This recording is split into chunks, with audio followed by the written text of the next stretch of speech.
Shut up and sit down.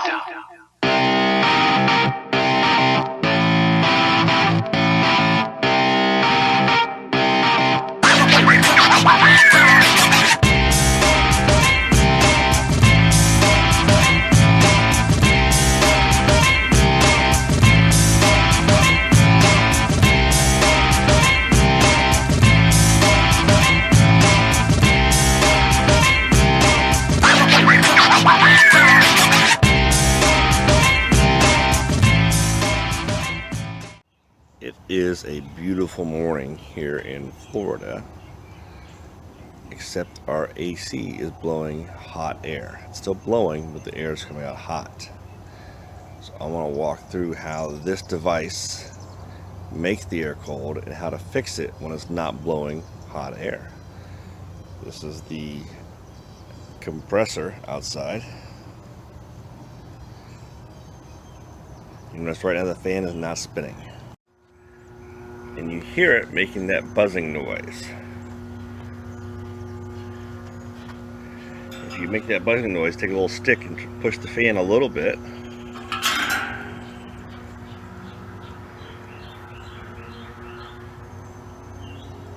The fan self-starts. The fan doesn't self-start. Needs help.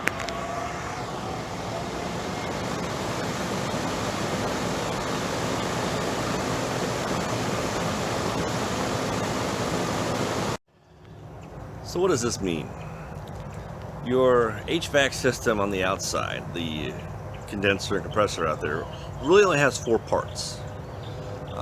There is the thermostat on it, which regulates the temperature going through the pipe and lets the system know if it's cold enough or not.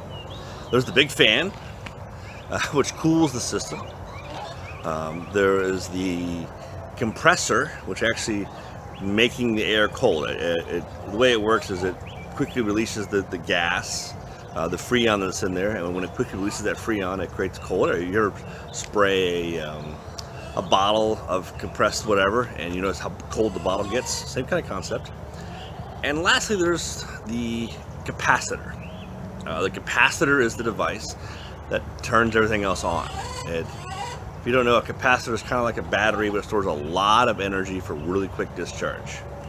And on our system here, the symptom we're facing, when the fan, you can hear it buzzing and you can push start it, that almost always means it's the capacitor that's the problem. What's happening is the capacitor is either not discharging or not collecting energy, and it uses the capacitor to, one, start the fan, and most of these modern systems also use the capacitor to start the compressor. So if the capacitor fails, nothing's really happening, it's just buzzing. So you hit the fan starts spinning, but you're still not getting cold air because that same capacitor has failed to start the compressor. You hear my chickens going crazy. So what I'm going to do is I'm going to take it apart. I'm going to get the compressor out. I'll walk through the safety measures because the capacitor out. I'll walk through the safety measures. It's very important that you take a lot of precaution because it's like an electric system, and then we'll replace it and test it out. It's a very inexpensive part, $10, $15, maybe $20 on a high-end one. Do it yourself, super easy. The only dangerous part is the discharge of the electricity from the capacitor. So we'll walk through it. So first step, safety first. Most of your systems will have a disconnect outside for the technician to work on. Open the disconnect.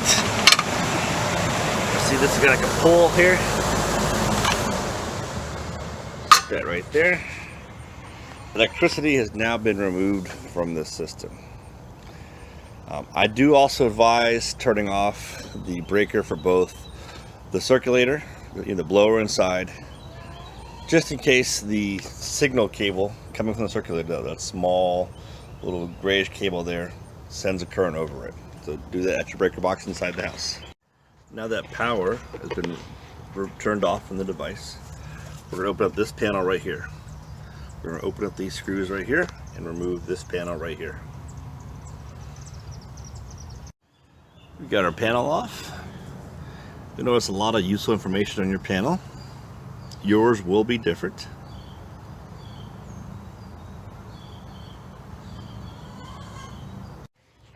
Alright, we're inside. Don't touch anything just yet. I'll explain why. So that black thing, that is the thermostat. There's a button on it. You can push it, and that will bypass it, let you know if it's working or not. And that's my suspect capacitor right there. It's a very inexpensive device. We need some information off it. We'll discharge it and then we'll remove it. But the information we need is on the side here. You'll see it says 75 microfarad. That's the exact same one we'll need. I want to show you my little overly safe capacitor discharger I built. Most electricians and AC guys, we find just a screwdriver because it's insulated here, and you short the terminals with the metal. But I just put it on a stick with extra protection. Again, I want to be extra safe. I don't want to shock myself, but this is the easy way to protect yourself. So again, all you're going to do is you're going to take this and you're going to run it across the two sides. See if they touch. Just run it across like that. Get all the sides to touch all their sides. Get all electricity to get out of there. And once you've done a good job of that,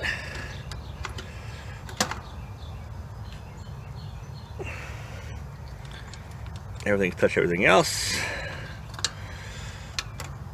Be safe to handle. It's good to take a picture and document what you're working on, but see, it says the word HERM right there.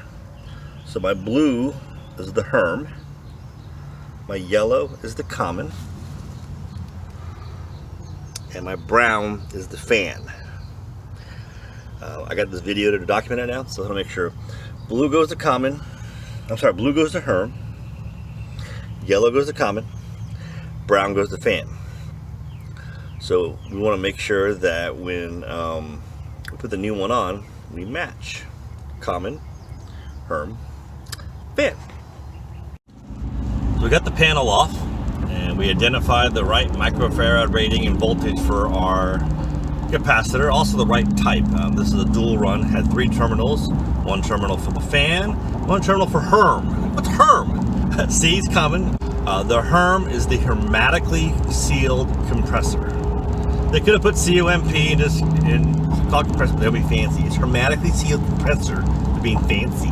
So when you pull it out, you want to make sure you have the right one you're matching with. Ours was a 75, so relatively strong one. Most you'll see in the 30-40 range. This is a 75 microfarad rating, and then it's 440 volts. So make sure you have the right voltage, the right microfarad rating. You'll also notice that the new one will probably be smaller. That's common. These capacitors, the technology is getting better, so they're getting smaller. And that's fine. There's a strap that holds it in place, and all we're going to do is use that same strap, tighten down a little bit tighter, put the new one in place. This is going to be a super easy install. Like I said, the only dangerous part is the discharging the capacitor. Even if it wasn't the part that was broken, if it's suspect, you can get it for like $15, $20. Just go do it. There's really no harm in doing this if it's suspect. The main symptom is the fan wouldn't self-start. The fan uses that capacitor, a big push of energy to get it going. If that capacitor is not pushing the fan, it's not pushing the compressor. You can manually push the fan with a stick or something, and you'll see it start going, but at the same time, that compressor is not starting. You don't want to let it run too long trying to start. It's drawing electricity, but it's not discharging it properly through the cycle of its effectiveness. What's happening is it's just sitting there collecting energy and getting hot. Is not good for you. You could possibly burn it out very quickly. So if you suspect capacitance, if you suspect the capacitor is at fault, go ahead and quickly replace it. There's our 2 capacitors. We've double check the settings. We're just going to move yellow to C. In this case, your colors may be different. So definitely follow your own. Blue to HERM, or hermetically sealed. And then fan. We're going to do brown to fan. I'll take this off, move the cables over, and then put the new one on. Just want to take a second and show you old versus new here. Let's see all the things line up here. See how this is basically flat?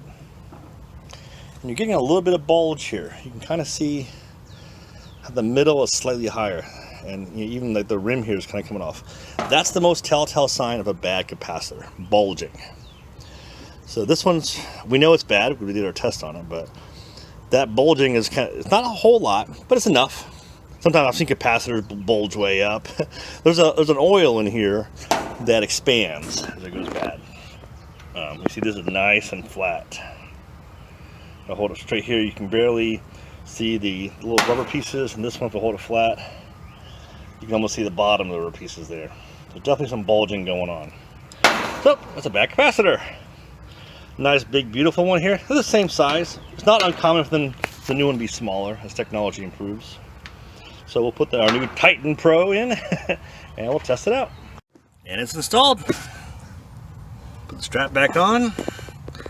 Double check all of our things are properly in place. And we will do a test run now. All right, validated power is coming to the air handler. The thermostat's on. I'm gonna flip the AC switch here. It should turn on like right away. Boom. Problem fixed. A couple things to talk about while this is warming up. You see the black, the contactor, so we call it a thermostat. See how the plunger is all the way in? That's how you know you get power from the control unit. 24 volts will come in from the control unit, push that plunger down, which makes the connection between the earth and the power and everything else go to your system. We got it running. This pipe right here should get cold really fast. Ooh, yeah. That should get real cold real fast. If it is, it's working fantastically. All right, easy test. Put your hand up there and feel around. Cold air. Put a thermostat up here. It should be blowing much colder than what you set the air at, because it's producing as cold as possible air to reduce the temperature of the house. So you want below 60 degrees to actually come out of there. So if I put my laser on there, you'll see it's like in the 30s or 40s, maybe that low. That range is moving as it's coming out to cool the house. And that's the whole project. The sun's still low in the sky, less than 2 hours all in, including the hour round trip drive to go get the part. Very easy, do it yourself. Out of pocket cost was $20 and like 66 cents. Do that. Do that first, test it. It's a super easy job. Have confidence. You got this. The more projects you do, the more projects you want to do, and the easier they'll get. Be sure to like and subscribe for more videos.